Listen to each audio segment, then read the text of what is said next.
Selamat datang di channel Pemuja Malam. Jangan lupa like, share, and subscribe ya. Terima kasih.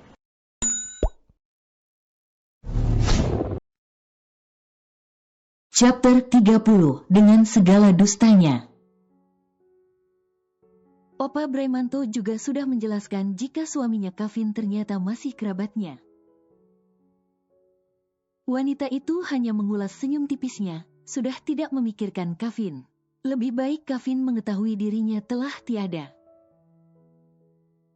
Ryan Abizar adiputra nama baby tampan itu. Berhubung Mommy dan dedinya ada garis keturunan orang Belanda, baby Ryan wajahnya bule Belanda. Walau Salma masih membenci Kavin, dia tetap menyematkan nama keluarga Kavin atas permintaan Opa Braimanto. Benci dengan dedinya tapi tidak dengan babynya. Wanita itu sangat mencintai baby Ryan dari awal dia mengandung hingga sang buah hati hadir ke dunia.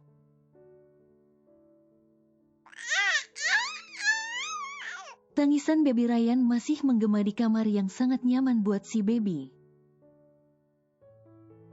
Ulu, cah ganteng, ini nenek datang. Ujar Bibi Tia, masuk ke kamar dan langsung mengangkat baby Ryan dari boxnya. Bibi Tia sangat bahagia semenjak tinggal di Belanda, orang kampung bisa ke Belanda. Siapa yang menyangka, dan itu pun sekeluarga berangkat ke Belanda. Bibi Tia terharu dengan kebaikan Opa Braimanto yang telah mengangkat derajat mereka. Suaminya sekarang bekerja di perusahaan Opa Braimanto, sedangkan kedua anaknya yang mulai beranjak dewasa disekolahkan di Belanda. Sedangkan Retno bekerja menjadi asisten pribadi Salma, sedangkan Bibi Tia membantu urusan di mansion. Untuk usaha toko sembako di kampung, dititipkan ke saudara Bibi Tia. Andaikan dulu Bibi Tia tidak cepat sadar diri dengan keserakahannya, mungkin hidupnya tidak akan semakin membaik. Cah ganteng, haus ya, mau mimi susu ya? Ujar Bibi Tia sambil memandang gemas baby Ryan, yang mulai ngusel-ngusel di gendongan Bibi Tia. Bibi Tia langsung membuka pintu penghubung ke kamar Salma. Mommy Salma, baby Ryan, haus nih. Ujar Bibi Tia. Salma baru saja keluar dari kamar mandi. Sebentar Bik, aku pakai baju dulu. Sahut Salma, sembari ke ruangan wall closet. Cepat Mommy, Dede haus nih. Bibi Tia meniru suara anak kecil. Setelah selesai berpakaian, Salma langsung mengambil baby Ryan dari gendongan Bibi Tia. Duh anak Mommy haus ya, ujar Salma sembari mencolek hidung mancung baby Ryan. Lalu membuka kancing kemejanya, mengeluarkan sumber ASI untuk si baby tampan. Dan baby Ryan langsung lahap menyedotnya. Jika di Indonesia, Kavin dan Mama Rosa beranggapan Salma telah tiada dan masih diselimuti kesedihan. Berbanding terbalik dengan keadaan di Belanda, keluarga besar Opa Braimanto dan Paman Didit sedang berbahagia. Dengan Salma yang sudah kembali beraktivitas, ditambah kehadiran baby Ryan, baby yang sangat tampan. 6 bulan kemudian, Belanda. Ada takdir yang awalnya harus kita terima dengan air mata, harus kita ikhlaskan dengan hati terluka. Namun di kemudian hari, kita akan tersenyum dan berkata, "Ya Allah, sungguh indah takdir yang Engkau tetapkan untukku." Ternyata ini hikmah yang luar biasa di balik kejadian kemarin. Salma mengulas senyum indah di wajah cantiknya, menatap hangat baby Ryan yang terlihat segar abis dimandikan. Gelak tawa baby Ryan bagaikan obat luka untuk Salma. Walau dia tak bisa menepis jika wajah tampan baby Ryan mengingat wajah Kavin. Hari demi hari Salma menikmati peran barunya menjadi ibu baru. Walau dibantu oleh Bibi Tia dan baby sister dalam pengasuhan baby Ryan. Tak terasa baby Ryan sudah berusia 6 bulan. Dan kini Salma kembali beraktivitas di perusahaan Walmart pusat milik Opa Breimanto yang berada di Belanda. Dengan bimbingan kakak sepupunya ke Anu, anak dari kakak Cynthia, Salma belajar cepat menguasai tentang seluk-beluk perusahaan opanya. Opa Breimanto menembus semua kesalahan di masa lalunya yang terlalu mengekang putri bungsunya Cynthia dalam berbagai hal. Dan Opa Breimanto tak ingin mengulangi kesalahannya kembali, sudah cukup dia kehilangan salah satu pewaris kekayaannya. Dan sekarang sudah waktunya mendelegasikan semua harta dan tahtanya ke cucu-cucunya dan cicitnya. Salma Hadika salah satu pewaris Opa Breimanto, selain ke Anu dan adiknya. Salma, Opa tidak bisa mengajukan surat perceraianmu dengan Kevin. Karena kamu sudah dinyatakan meninggal di Bali, tenggelam. Jika tiba-tiba kita kirim surat pengajuan perceraian ke Kevin, akan menjadi tanda tanya buat Kevin.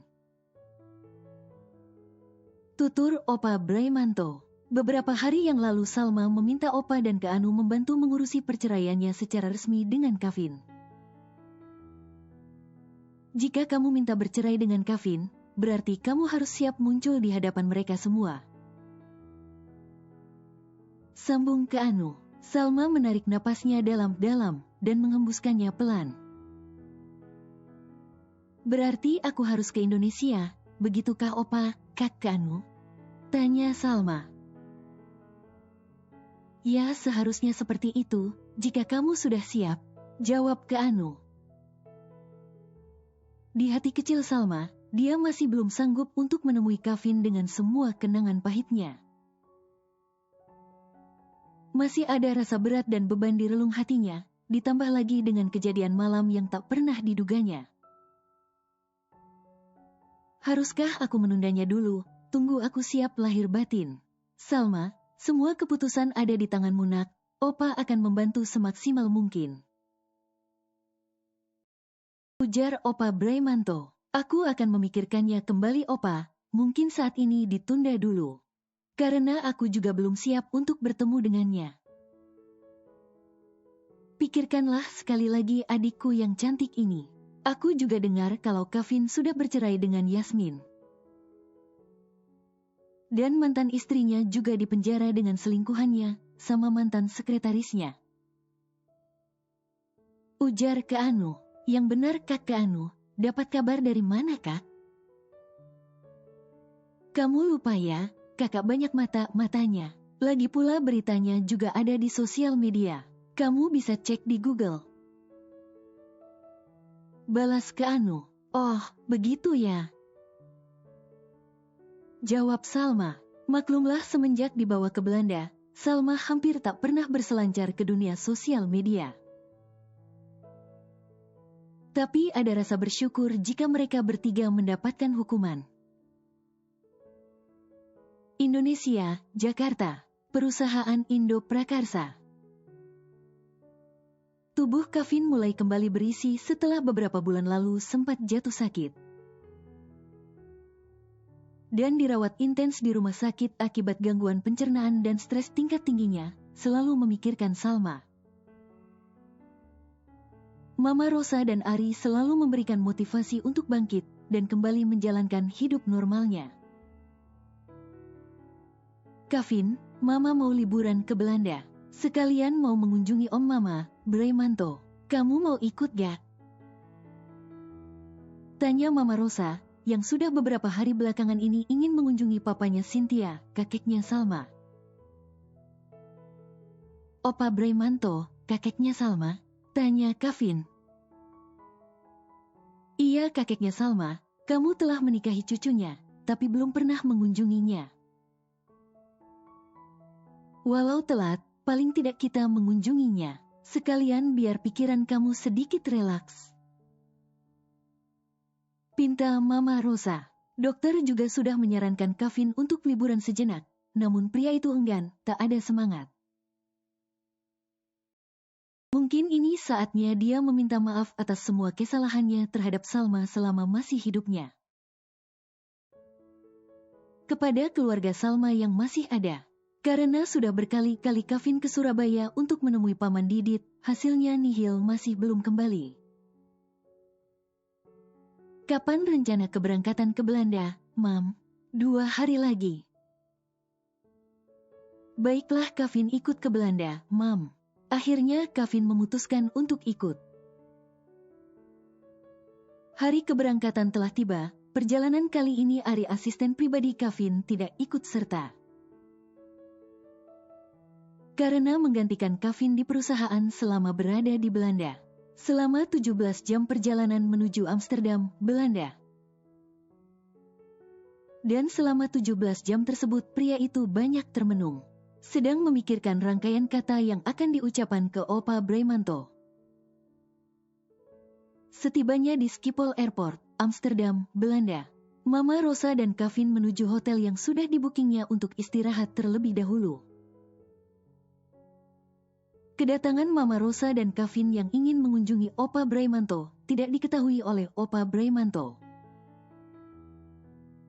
Hampir 25 tahun Mama Rosa tidak mengunjungi dan bertemu Opa Breimanto di Belanda. Semenjak kejadian Cynthia kabur dari mansion, tak terasa kedua netra Mama Rosa berembun ketika kakinya kembali menginjak tanah kelahiran buyutnya, asli orang Belanda. Esok hari, Intel Hotel Amsterdam Center. Beristirahat di hotel, nyatanya tidak membuat pria itu tidak tidur nyenyak, justru membuat pria itu terlihat galau. Entah kenapa semenjak tiba di Belanda, hatinya seperti bergetar hebat dan tiba-tiba hatinya melow, padahal tidak ada apa-apa. Walau di pelepuk matanya sering muncul wajah Salma, mungkin saking kehilangannya. Bayangan wajah Salma sangat susah dilupakan. Dan akhirnya pria itu kembali minum obat tidurnya agar bisa tidur nyenyak. Siang hari sekitar jam 11 waktu Belanda, Kevin baru keluar dari kamarnya menyusul Mama Rosa ke restoran untuk makan. Sarapan bukan, makan siang juga bukan. Maaf, Mam, aku agak susah tidur, jadi menjelang pagi baru bisa tidur. Ujar Kevin yang sudah tiba di restoran. Mama Rosa memahami jika putranya memang mengalami susah tidur dan memakluminya. Kehilangan Salma suatu pukulan berat buat putranya. Makanlah dulu, setelah ini kita langsung berangkat ke mansion Opa. Pinta Mama Rosa. Mama Rosa sudah memesan beberapa makanan untuk disantap mereka berdua. Kevin segera menyantapnya walau tidak selera. Sementara itu di mansion Opa Breimanto, sekitar jam 9 pagi, Salma, Retno, Paman Didit dan Keanu sudah berangkat kerja. Sedangkan Opa Breimanto tidak ke perusahaan, cukup pria tua itu bekerja dari mansionnya. Sambil mengawasi dan bermain dengan cicitnya Baby Ryan, Bibi Tia yang kebetulan ada acara dengan warga Indonesia yang tinggal di Belanda. Terpaksa meninggalkan Baby Ryan ke baby sisternya. Dan Salma tidak mempermasalahkan jika Bibi Tia ada keperluan di luar mansion. Lagi pula Salma juga senang jika Bibi Tia punya teman di Belanda. Berarti bisa beradaptasi dengan negara orang. Mansion Opa Breimanto. Jam 13 waktu Belanda. Ruang makan tampak ramai dengan gelak tawa Baby Ryan, yang turut makan siang berbarengan dengan Opa Breimanto yang menyantap makan siangnya. Biasanya di jam makan siang Salma akan menyempatkan pulang untuk menyuapi anaknya makan siang. Tapi berhubung meetingnya belum selesai, terpaksa tidak bisa pulang. Dan menitip ke baby sisternya untuk menyuapi makan siangnya. Ryan Abizar Adiputra adalah cicit pertama Opa Breimanto, kebanggaan Opa. Apalagi cicit pertamanya laki-laki dan secara garis keturunan dedinya masih keluarga sederajat dengan Opa. Dan nilai plusnya masih kerabat dekat. Di sela-sela makan siangnya, Opa Breimanto menatap lekat-lekat cicitnya. Ada rasa sedih yang terselip di hati pria tua itu. Opa Braimanto memang tidak terlalu tahu apa yang terjadi dengan jelas antara Salma dan Kevin. Hanya tahu awal terjadinya pernikahan tersebut dari Paman Didit dan Bibi Tia. Sedangkan masalah sikap kasar Kevin, hampir Salma tidak menceritakan. Hanya kejadian yang Kak Anu ketahui jika Kevin pria pencemburu, karena mereka pernah berkelahi. Dan tragedi pelecehan yang dilakukan Yasmin DKK. Mengapa Salma tidak menceritakan semua keburukan Kevin ke Opa Braimanto? Buat Salma untuk apa dia mengumbar keburukan orang lain, cukup Mama Rosa dan Ari yang menjadi saksi hidupnya. Semakin dia mengumbar keburukan orang, bertambah dosa dirinya. Jika boleh Opa Braimanto berkehendak, pria itu ingin pernikahan cucunya langgeng dengan Kevin. Namun hal itu tidak bisa dipaksakan, seakan ada trauma. Permisi Tuan Besar, di luar ada tamu dari Indonesia bernama Rosa dan Kevin, katanya mereka saudara Tuan. Mereka ingin bertemu dengan Tuan, lapor sang kepala pelayan. Opa Braimanto langsung tersedak makanannya sendiri, mendengar tamu yang datang. Tamu yang tak diundang, dan tamu yang baru saja terbenak di hatinya. Setelah sekian lama tidak ada komunikasi, tiba-tiba saja keponakannya Rosa datang mengunjunginya bersama anaknya. Ada apa ini? Apa mereka tahu? Gumam Opa Braimanto sendiri, sembari menatap baby Ryan yang sedang nyengir menatap Opa Braimanto. Emi, kalau sudah selesai suapi Ryan, langsung bawa ke kamarnya. Pinta Opa Braimanto. Baik Tuan. Opa Braimanto menoleh ke sang kepala pelayan. Antarkan mereka ke ruang tamu, dan suguhkan mereka minuman dan makanan. Perintah Opa Braimanto. Baik Tuan. Sebelum menemui Mama Rosa dan Kevin, Opa Braimanto terlebih dahulu menghubungi Kak Anu dan Paman Didit. Memberitahukan kedatangan Mama Rosa dan Kevin. Opa meminta mereka semua jangan balik ke mansion terlebih dahulu. Dan meminta untuk menjaga Salma, sedangkan untuk urusan baby Ryan biar pria tua itu yang mengurusinya. Untungnya stok ASI untuk baby Ryan aman. Ruang tamu. Mama Rosa dan Kevin sudah diantar ke ruang tamu dan diminta untuk menunggu sebentar. Kevin mulai terlihat gugup dan gelisah dalam duduknya, sedangkan Mama Rosa terlihat tenang dan sesaat melirik Kevin. Beberapa maid sudah menyajikan minuman dan beberapa makanan, serta mempersilahkan untuk dicicip. Sambil menunggu tuannya datang, 15 menit kemudian. Dari kejauhan Mama Rosa melihat kedatangan Opa Braimanto. Mama Rosa langsung beranjak dari duduknya, begitu juga Kevin. Assalamualaikum Ombre, sapa Mama Rosa, langsung menghampiri pria tua itu kemudian meraih tangannya dan salam taksim. Waalaikumsalam Rosa, sudah lama kita tidak bertemu. Opa Braimanto menyambut hangat kedatangan Mama Rosa. Kevin turut memberi salam ke Opa Braimanto dengan salam taksim. Ombre, masih ingat ini Kevin, anakku. Dulu Om ketemunya waktu usianya sekitar 17 tahun waktu di Jakarta. Ujar Mama Rosa. Opa Braimanto menatap ke arah Kevin lalu menepuk bahu Kevin. Sekarang sudah tua ya, celetuk Opa Braimanto. Kevin hanya bisa menyunggingkan senyum tipisnya, dirinya dibilang sudah tua, walau ia memang sudah tua. Ayo, duduk. Kaki Om sudah gak kuat berdiri lama. Pinta Opa Braimanto sambil terkekeh dengan Mama Rosa. Mereka bertiga kembali duduk bersama. Mama Rosa memulai pembicaraan dengan santainya bersama Opa Braimanto. Apalagi mereka sudah lama tidak bertemu, pasti banyak cerita yang telah terlewatkan. Setelah hal yang ringan diobrolkan, kinilah saatnya Mama Rosa berbicara mengenai anak Cynthia, Salma. Mama Rosa mengeluarkan handphone milik Salma dan membuka galeri fotonya. Terlihat foto Cynthia, Salma dan Yudo. Opa Braimanto tertegun melihat foto anaknya. Tanpa disadarinya kedua netranya berembun. Hatinya kembali tercabik-cabik teringat akan masa lalunya, keegoisan dirinya yang tidak merestui putri bungsunya. Sungguh teganya mengusir putri cantiknya karena menolak dijodohkan, dan lebih memilih karyawan rendahan di perusahaannya di Jakarta.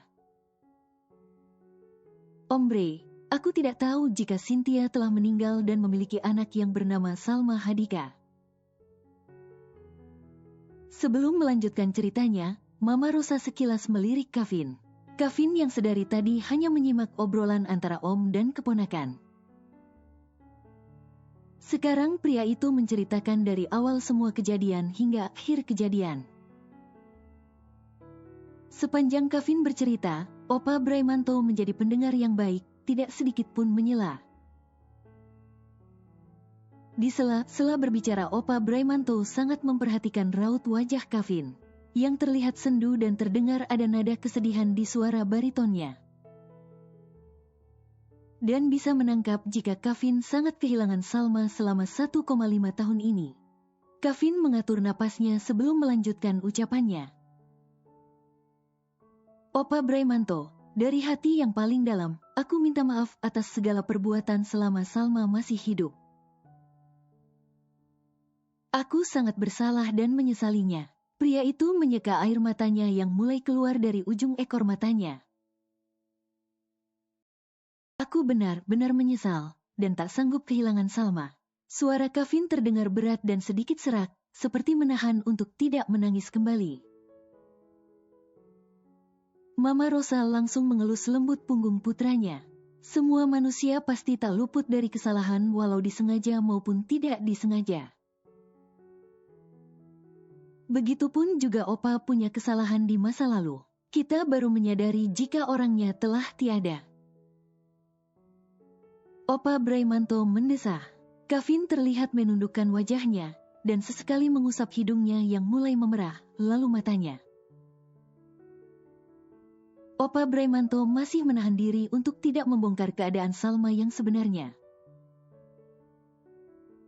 Dan membiarkan Kevin berlarut dengan penyesalannya. Suara tangisan baby Ryan terdengar nyaring dari kamarnya yang berada di lantai 2. Kedua netra Opa langsung menatap lantai 2, begitu pula Mama Rosa dan Kevin. Om, suara baby siapa?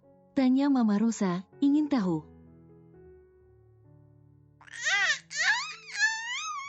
Suara baby Ryan semakin mendekat ke ruang tamu. Ternyata baby sister membawa baby Ryan ke ruang tamu. Maaf Tuan Besar, baby Ryan tiba-tiba rewel, sepertinya. Amy sang baby sister tak bisa melanjutkan ucapannya setelah dapat tatapan tajam dari Opa Braimanto. Mama Rosa dan Kevin melihat baby Ryan langsung terpesona dengan wajah tampan baby Ryan. Membuat wanita tua itu beranjak dari duduknya dan mendekati sang baby sister. Gantengnya, anak siapa ini? Kenapa menangis? Boleh saya mengendongnya? Pinta Mama Rosa. Opa Braimanto sesaat terdiam kemudian menganggukkan kepalanya. Baby Ryan yang masih menangis diberikan ke Mama Rosa oleh Amy. Baby Ryan masih menangis tapi menatap wajah Mama Rosa. Ini baby siapa, Om? Kembali bertanya Mama Rosa. Keluarga Besan membawa saudaranya dari Indonesia sedang liburan ke sini. Mereka sedang jalan-jalan keluar. Tapi babynya dan baby sisternya tidak dia ajak, cuaca lagi kurang bersahabat. Dusta Opa Braimanto. Oh. Bibir Mama Rosa membulat. Mama Rosa menimang baby Ryan dan menatap lekat-lekat wajah tampan baby Ryan. Lalu menatap wajah Kevin. Kenapa baby ini wajahnya mirip Kevin? Ryan Abizar, nama yang diperkenalkan Opa Briamanto ke Mama Rosa dan Kevin. Dan sengaja tidak menyebutkan nama adiputranya. Opa Briamanto berusaha terlihat tenang di depan Mama Rosa dan Kevin. Dengan segala dustanya mengenai Baby Ryan. Namun alam semesta sudah tidak mau terlalu lama menyembunyikan Baby Ryan. Dari orang yang mempunyai hubungan darah dengannya. Semakin lama ditimang Mama Rosa, Baby Ryan mulai agak tenang, sepertinya terbuai dalam gendongan Mama Rosa. Sedangkan tatapan Kevin tidak lepas dari wajah tampan Baby Ryan, seperti ada magnet dalam dirinya menuju Baby Ryan. "Mam, boleh aku coba mengendongnya?" pinta Kevin dengan bernada pelan. Mama Rosa mengernyitkan keningnya. "Memangnya kamu bisa gendong baby?" tanya Mama Rosa, agak tidak yakin, karena seumur hidup belum pernah melihat Kevin mengendong baby atau anak kecil. "Insya Allah bisa," jawab sangat yakin Kevin. Pria itu benar-benar ingin mengendong Baby Ryan, hatinya sangat penasaran. Sebelum digendong Kevin, kedua tangan Baby Ryan sudah terulur ke Kevin, seakan diminta diambil oleh pria itu. Dengan mengulas senyum hangatnya untuk pertama kalinya pria itu tergugah untuk mengendong seorang baby. Dan itu Baby Ryan, bukan ingin lagi, tapi sangat ingin. Dengan hati pria itu mengendong Baby Ryan. "Halo Baby Ryan," sapa Kevin dengan sang baby berparas tampan. Pria yang biasanya bersikap arogan, tiba-tiba terlihat berbeda.